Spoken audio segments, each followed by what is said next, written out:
Yeah, okay, brown. I have planter barrels out there. Those are good targets, too. One year, the other. Right. Good evening. Right, we're on. Yep. No TV to tell us that, but welcome to the Wednesday, February 21st meeting of the Newmarket Town Council. We'll begin with the Pledge of Allegiance. I pledge allegiance to the flag of the United States of America and to the republic for which it stands, one nation, under God, indivisible, with liberty and justice for all. So we have a full council tonight, and we begin with a public forum at 7:01, and I see no member of the public at the podium, so we close the public forum at 7:01. And there's also a public hearing pursuant to RSA 284-51 for a petitioned warrant article, but there is no member of the public here for the public hearing. So I will close the public hearing at 7:02. And at this point, I would accept a motion to approve the minutes of the February 14th, 2017 regular meeting. So moved. Second? Are there any corrections to those minutes? I have one, or a question, on line 162. I wanted to clarify if the administrator was going to be sending an email to the counselor or the council. We have to pull up the minutes. That one's definitely you. Yeah. Excuse You me. would have sent council. Of course, my email was frozen.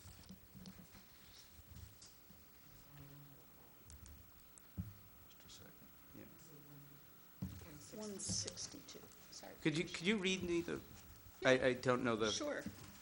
I'll read the full sentence starting at the end of line 160. Yeah. Facilities Director Marles said several of the systems were very old and there would be some impact at some point. Town Administrator Fournier said there would be an email sent to the counselor shortly. It should be on one of the council. systems. It should be the entire council. Okay, Yep. that's what I thought. Yep. Everything else looks great. Do you want to hang on to those? Do they help you at all?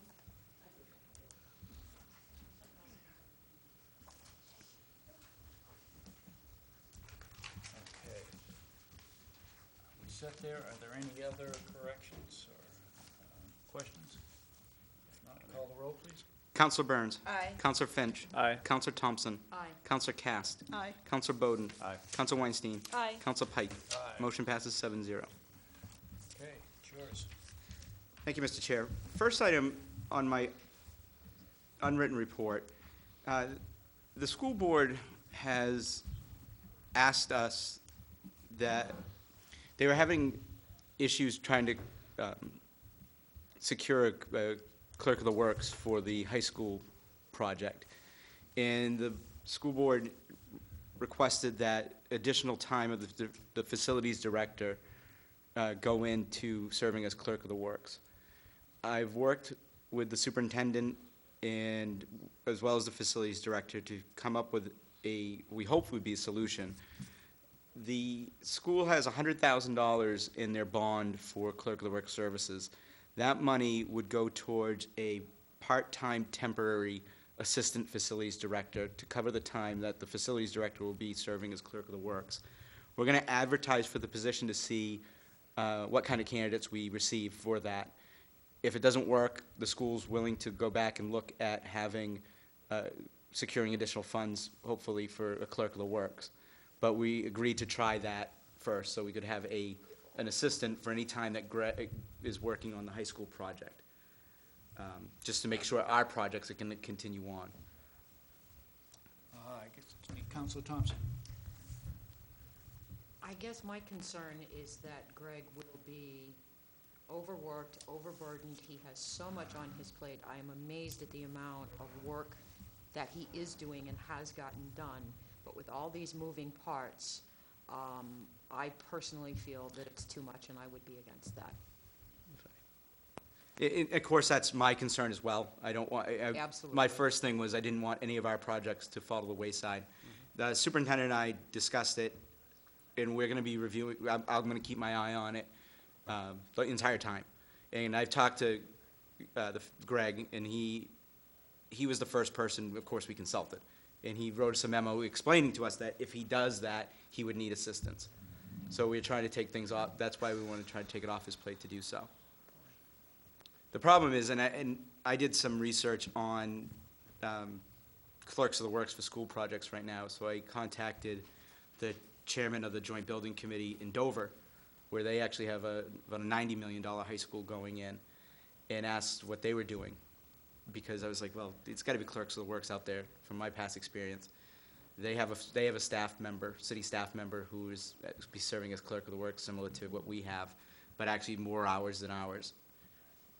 I asked, why that happened, and they said the cost of the clerk of the works services was they couldn't handle it in their budget either, so it was cheaper to actually have a employee serve as that position. Council Thompson. If anybody else has any questions, I realize I've spoken before. I didn't know, schedule-wise, I didn't know if the code is there special qualifications for this? Could the code inspector help out? Or because there are some funds there, is there any shot at going to perhaps a local builder that could put a man on it in the meantime? You mean as clerk of the works? As clerk of the works. That and I'm just going with what the request of the school. They could not fund a clerk of the works with the money that they have. Well, and that's why I'm pushing back on this as far as, ask the school if they've considered those options. Perhaps there is a builder who's got a staff enough that could, I don't know. Yeah, I'm just and trying to think what of we're gonna everything. do is we're gonna see what candidates we get for the part-time position. It's basically to offset those hours. We think we have a better chance of getting that position for that amount of money than we do for clerk of the works. So we're gonna try it out. We'll see what we get for candidates. If I don't see a candidate that's capable, then we'll have to go back to the school board and say, no, we can't have those hours go. Okay. Sure. So just a comment, it's not really a question, but I would have some concerns about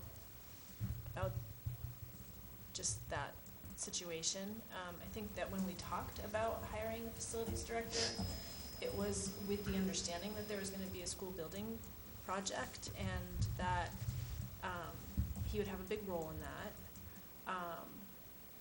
And I guess I would have assumed that if it needed to be bigger than what he was able to do, that the school facilities committee would have taken that into account and figured that into their budget. And I feel for them, but we had a lot of debate about this position. I mean, we didn't come to the decision lightly. And I think that Greg is doing some really great things for the town. So I would hate to see that, I would just hate to see that put on the back burner. And that's town-wide. I mean, when I say the town, I don't just mean the town. I mean, also the school department. So I think that he's doing a lot of really great work, and I would I'm nervous about this. And he will still be overseeing the department. He'll still be doing that work. It's just to take some of the smaller projects or some of the more clerical day-to-day things off his plate while he has to look at things for the school. That's the intent of it, and that's why there's that position. Gretchen? Oh, sorry, Councilor Castor. That's right. I was going to ask, I don't know the nature. I mean, you're saying it's project plus or some admin or clerical, but is there a way to maintain a priority so that if he can't do all of it, let's say we go forward with that plan, that things can be set aside or understood to be set aside in favor of other things that have higher priority? I have, in my discussions with the superintendent, I stated that I don't want anything changing minimal changing from what we currently do. We have important projects as well coming up. And she understood that, and I also indicated that this position will be advertised part-time temporary. If I see in 2 months that things are falling through, we're gonna go back on we're gonna pull the employee back. But to me, project work is a different level of commitment than clerical work. So I don't know, I'd want to make sure that that it's not being set up to fail. Yeah, and it's not, and we won't, absolutely not. I mean, our intention is, again, as we always say, we're one town, and we're trying to get everything together to work together on this. But I do have my concerns to make sure we don't have anything fall through the cracks on our end. But we're going to try to see what we can do. What I'm going to do is I'm going to put it in writing, and I'll have a memorandum of understanding by the next meeting. This is just coming up literally today. Yesterday and today, we hammered it out, so. There's a Councilor hand up Burns over had there. a question, I think. Council Burns first. Oh, sorry. Well, I share the same concerns that the other counselors do as well. So just curiosity, and I'm sorry if you stated this, but the reason for coming to us with this request, is that purely a financial one, or are there other reasons why they don't think that they can hire somebody to My do understanding this? is it's purely financial. Okay. Yeah, I didn't raise my hand, but I'm just going to jump in for a second, because I think it's worth saying, I also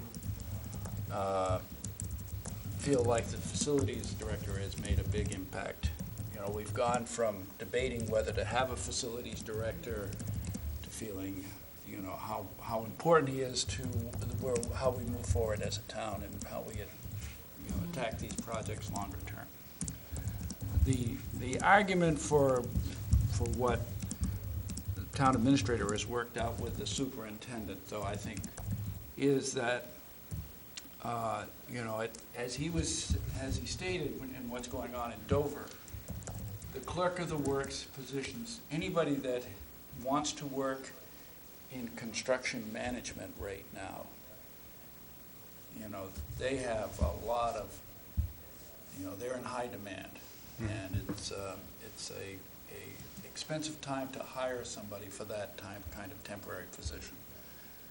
So the cost, it's the same taxpayer for the town and for the school. If it's an exorbitant cost to fulfill that position for the school, it hits me the same as if it were an exorbitant cost for the town. And if it can be worked out, and that was the question, can it be worked out? Is Greg, comfortable that this can be something that we should at least explore to see if they can find an assistant? He'll be more supervisory, still managing clerk of the work in that responsibility, but also, he completes the facilities plan before he even really goes over to the school. And, I think this was the plan that the superintendent and the town administrator came in their own discussions. And I think, I sort of support that idea, that they're closest to it. The three of them have come up with an idea that's worth trying. If it works, it's the most efficient way forward for the town. If it doesn't work, then we have a commitment that he is an employee on the town side, and we won't lose his services because we can't find this assistant person. So I think that's a reasonable way to proceed for now, and just to monitor the situation and see how it proceeds. At least that's where I'm coming from at this point. Just to add one thing, just for cost, the town would not be paying anything additional. We would be taking the funds that they have earmarked to pay this additional individual. So we're not paying anything more. We're basically billing the school for that. Yeah. Okay. But again, I will have it in writing, a memorandum of understanding for the next meeting, for everybody to review. Councilor Thompson. I'm sorry, Councilor. I guess would there be an opportunity to have a discussion with the facilities director as well as superintendent? I'm sorry, I couldn't hear. Would there be the opportunity to have a conversation with the Director of Facilities and the Superintendent? We could have them in to discuss how we're going to do that. Any staffing decision is by charter the town administrator's decision. Okay. So, And maybe just to insert here, part of the reason, part of the discussions today is, as we've done, it's been a while since we've done it, but I met with the superintendent, town administrator, and the school board chair today, because in our last discussions, we had talked about when we would have our next joint meeting, school board and town council.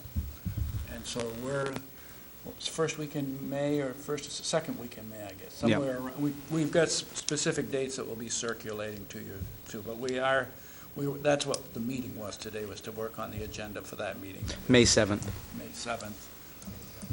Unless we find out that everybody's away or something, well, that is our planned next joint meeting. And so I think it's important, that we continue to develop these shared services concepts anyway. So I think, this will be one of those sort of trials to go through where we're trying to work together to solve a problem. And that's what our plan is right now. Okay. Councilor Thompson. I think my one final comment is that I wish that, I know there's a lot of moving pieces with the new school and all of that, but I do wish that this had been better planned for and budgeted, Mhm. and thought about before it came to this point. Okay.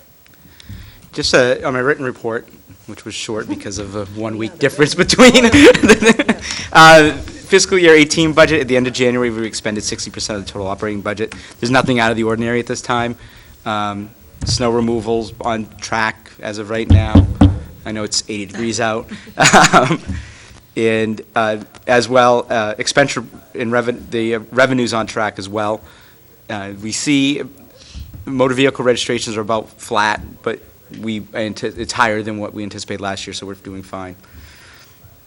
Just an update on the LED lighting. We've had some comments about the new LED lights being too bright, and there's been a number of articles lately in other publications saying that LED lighting is not environmentally friendly.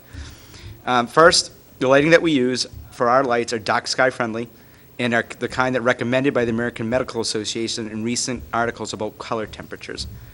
In addition, we've been asked if we can dim the lights. And the answer is that our lights are future-proof, so yes, we can dim them when we're allowed to. Currently, the Public Utility Commission and Eversource will not allow us to install the system that lets us dim the lights. We can dim the downtown lights because those are the decorative ones that we control, but we don't want to dim those because the reason why we put them in was pedestrian safety. So, and the other thing, people feel right now that it seems very bright where the lights are. It's a different color. It's blue instead of the orange color.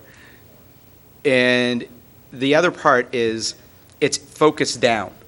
If you actually were above, the dark sky now is improved because the lights are now focused down.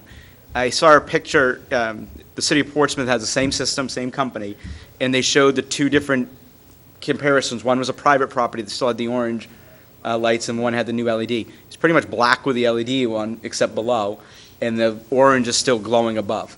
So it's actually friendlier above. So I just want to let the public know that. So in other words, if they look up at the stars, it will be better. If you're above the lights and look up at the side, it's better. We're not gonna have that orange glow like a lot of cities have. Councilor Cass, have your hand up. Go ahead. So you noted that we're not allowed to dim them or install the system that would allow us to dim them because of the PUC and Eversource. What are the avenues of recourse there, if any? Nothing. We can't petition or ask or, There's other communities asking the same thing. And they're not asking to dim them because they're too bright. They're asking to dim them between certain hours so we could save money. save money? But we're not allowed to install those yet. And Eversource, will not allow us to do that. So So, people should go talk to the PUC. Yeah, I guess. Okay. and that's all I have tonight, Mr. Chair. Committee reports. I have one, the dam committee met. Most of the meeting was, some of it was non-public. The discussions now are with abutters to the dam in terms of coming to agreements about who can do what and how that's going to work. So that's going to be confidential until we move that along. We're still working towards a public hearing on the dam, or a public meeting of the dam committee sometime in the spring. And I would add that I appreciate very much that the members of the Lamprey River Advisory Committee were there. They had a suggestion for a grant application that might help with a project in that area if this, as this moves forward. So that was a good collaboration. I was happy to see them there, and the dam committee work goes on. And next we have Resolution 2017-2018-31. I'd accept a motion to approve that resolution, please. I'll make a motion to approve Resolution 2017-2018-31. Second? Okay, and this is to enter into a contract with electrical installation for water and sewer supervisory control and data acquisition, SCADA, system improvements. And go ahead. Okay. The SCADA, what is SCADA? Well, SCADA is our system that we have for our water system that actually monitors the system and also operates the system. So it tells the wells when to come on, when to shut off, says when the tank's full, when it's low, and when we have problems. If there's a pump failure, if there's a generator failure, if the water tower level is getting too low, which could mean we have a leak somewhere. This is the current system was put in 2001. It's outdated. It's not supported, and it needs to be updated. The reason we've been waiting is because we're waiting for the wastewater treatment facility to come online, because the wastewater treatment plant has a new SCADA system, which is VT SCADA. So we actually want to make the water department the same as the wastewater department, so it's all one system, and that's what this will do. The other piece is that this is going to do is that the wastewater department has 6 pumping stations. The pumping station's alarm system was put in 1969, and it's a phone system kind of deal. Each one has its own dedicated phone line. It doesn't match up to our current SCADA system. We need to update that to the current SCADA system. We actually have taken the old panel and moved it into the new building electrical room to try and make things work as a temporary deal. So that's what this is all about. It's to bring everything up to current standards.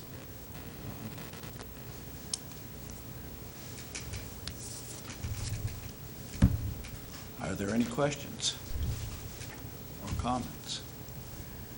Please call the roll. Counselor Burns. Aye. Counselor Finch. Aye. Counselor Thompson. Aye. Counselor Cast. Aye. Counselor Bowden. Aye. Counselor Weinstein. Aye. Counselor Pike. Aye. Motion passes 7-0. Okay, could I have a motion, and accept a motion to approve Resolution 1718-32, which is withdrawal of water and wastewater department capital reserve funds for water and sewer supervisory control and data acquisition, SCADA system improvements, essentially Paying for what we just withdrawal of did. money. Yeah. What we just approved. I'll make a motion to approve Resolution 2017-2018-32. Second. You sure probably have lengthy comments about it. What this does is that the water and sewer departments have been saving for this project. So these funds are in the water and sewer department capital reserves to do this project. And we're just pulling this money out to pay electrical installations to do the project. I see no Well, I just wanted to make a comment, and one of the things that I've learned in my tenure so far on the council is that the Water and Sewer Department does an incredible job of planning for these projects, and I just appreciate that. So thank you. Please call the roll. Counselor Burns. Aye. Counselor Finch. Aye. Counselor Thompson. Aye. Counselor Cast. Aye. Counselor Bowden. Aye. Counselor Weinstein. Aye. Counselor Pike. Aye. Motion passes 7-0. I accept a motion to approve 1718-32, which is an engineering contract for Bennett and Sewell well improvements. Okay, the Bennett and Sewell Any wells. Motion first. Oh, sorry. Got ahead of myself. Me I'll too. make a motion to approve Resolution 2017-2018-33. Yeah, did you say Second. 32, I think you said 33? 30, yeah. Okay. Second. Amy got first. Oh, sorry. The Bennett and Sewell wells, I can't, for the Sewell well, the electrical and everything in that building is back in, was put in back in the mid-'80s, around 1984. We have thus expanded in that building, which is a very small footprint, adding sodium hypochlorite for disinfection and 2 chemicals for corrosion control. So the pipes have some lining to them, so we don't strip lead or other stuff off, or copper off the piping, which is not good for humans to consume. Back in 2010, we did a capital improvement plan, which the council in 2011 took 6 projects out of this plan and thought they were the most important to get done, which this was one of these projects. This is the only project we have not completed out of those goals. And the reason we haven't completed it is because we couldn't shut the wells down, because we needed that water supply. Now we have the McIntosh well, which we do have to blend, so we're able to shut one well off at a time and blend a smaller amount of water, but we're able to get these projects done. What this, allowing this money to come out of capital reserves and allowing the town administrator to sign this contract allows us to design and move forward with the project. It is important right now to move forward with this project because I testified in front of a committee up at the state level. There is money available to help us do this project. There's no guarantee that we'll get some money, but by moving forward with this project and making it shovel-ready, in May, there's an application process for this, and in the fall, we'll learn if we could get some funds to help us pay for this project. We have been setting money aside for this project. We've actually set $600,000 aside through the capital improvement process. We've been putting money away every single year for this. So it's something that needs to get done. It's something we've been saving for, and I'm also trying to put us in a good position to maybe get some additional funds from the state. One question I had is, now we're going to have to do more treatment in the future when Tucker comes online? So that doesn't affect what you need to do with the Bennett and Sewell? Bennett and Sewell, there are safety hazards there. The electrical equipment. Claire, just before we go forward with safety hazards for the water drinkers or safety hazards For the employees. Thank you. That's why I want to make sure that's Employees. clear for the So public. ideally, if this was an electrical panel, I have a pipe right behind me. If something happens in that panel, I cannot get out of the way because the electrical pipe is right behind me. Not electrical pipe, the water. Metal pipe. The You electrical go to panel. ground right You know, there. and there's arc flash, there's all sorts of hazards that can happen now. And this is to remove some of those safety hazards for the personnel, Yeah. as well as separating out the chemicals from that room, which will actually extend the life of the panels. Yeah, I guess my only question was, we'll still get value from this project even when it's time to do the new treatment facility associated with Tucker? Is that What this will do, this will update all the equipment and will actually give you a more sound water supply, is what it's going to do. You have to do it even if you do whatever else we do? whatever else you do, Okay, that was my question. yes. Seeing no other questions, please call the roll. Counselor Burns. Aye. Counselor Finch. Aye. Counselor Thompson. Aye. Counselor Cast. Aye. Counselor Bowden. Aye. Counselor Weinstein. Aye. Counselor Pike. Aye. Motion passes 7-0. And I'd accept one last motion to approve Resolution 1718-34, withdrawal of Water Department Capital Reserve funds for Bennett and Sewell Well Improvements Project. I'll make a motion to approve Resolution 2017-2018-34. Second? It's just to remove the funds so we can do the work. No, we're going to have a problem with me signing it.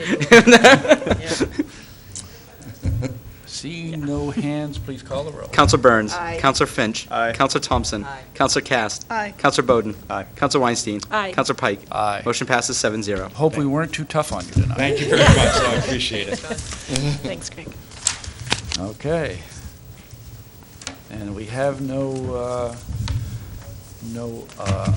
items in the first readings, and we have no appointments and nominations. Do we have any correspondence to the town None. council? Do we have any closing comments by town councilors? Council Weinstein. So I just wanted to mention that there's a series that a couple of residents have put together. I know it's been talked about before, called Mindful Mondays. And one of the things, and it happens at the Stone Church on Monday evenings, usually once a month, and they had approached me a while back about doing something for town government. So we've set the date after kind of a lot of back and forth, mostly because of my schedule, and it's going to be Monday, March 5th. So I thought that it would be helpful to do it prior to the vote. So I just want to invite anyone who's interested in coming that evening, if you want to help put a presentation together. You know, I have a lot of ideas and have sort of started it, but we could talk offline about that if anyone's interested. What time? Oh, from 7 to 9, March 5th, At the Stone Church? at the Stone Church. 7 to 9? 7, yeah. Yes. Would you like me there? Yeah, I think the more the merrier. It might just be, a lot of Yeah. counselors in the room, but, that can't hurt. As long as it's not a, Right, we won't talk business. Right. Well, it's a chance gathering, so, yeah. okay. And the comment I wanted to make is, a couple weeks ago, there was an article in the Wall Street Journal I was reading about thrombectomies, which is a treatment for strokes, and how, important it is. The article was about, I think these were in the Washington, D.C. area. Ambulance would take a patient, and if they went to a hospital that was qualified to perform the procedure, it would mean that sometimes people would have a relatively uneventful recovery. And if they went to a different hospital, sometimes it took too long for them to recognize that the thrombectomy wasn't available. They didn't have a team to do that. By the time they get them transferred to another institution, the window of opportunity could be gone. And it made me wonder what happens in the Seacoast area, and specifically for Newmarket patients when the ambulance is called.